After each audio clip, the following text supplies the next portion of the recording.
कर दो प्रकार के होते हैं। प्रत्यक्ष कर, जिस व्यक्ति पर कर लगाया जाता है, अंतिम रूप से कर का भुगतान वही करता है, अर्थात करापट एवं कराघात एक ही व्यक्ति पर पड़ता है। करापट और कराघात एक ही व्यक्ति पर पड़ता है।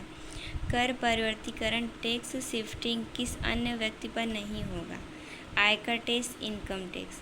24 जुलाई 1860 जेम्स विल्सन 24 जुलाई 1860 जेम्स विल्सन लॉर्ड कैनिंगन के समय जेम्स विल्सन के द्वारा पहली बार आयकर लगाया गया था।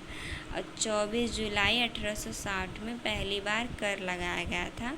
विल्सन लॉर्ड कैनिंग समय जेम्स विल्सन के आयकर द्वारा।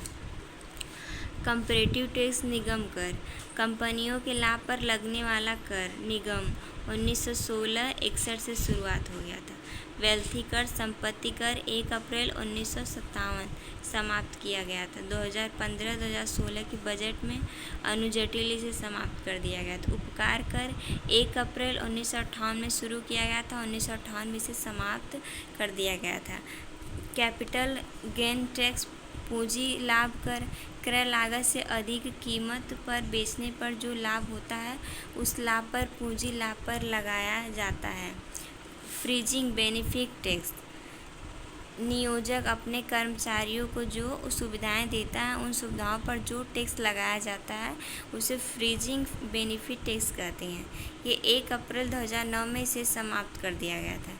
इनडायरेक्ट टैक्स, अप्रत्यक्ष कर, जिन व्यक्तियों पर कर लगाया जाता है वह कर का भुगतान करके किसी अन्य व्यक्ति पर कर का प्रवर्तन कर देता है, अर्थात करापात या कराधान अलग अलग व्यक्तियों पर पड़ता है। इसे अप्रत्यक्ष कर भी कहा जाता है। जैसे सेवा कर राजा से चलेगा, राजस्व से।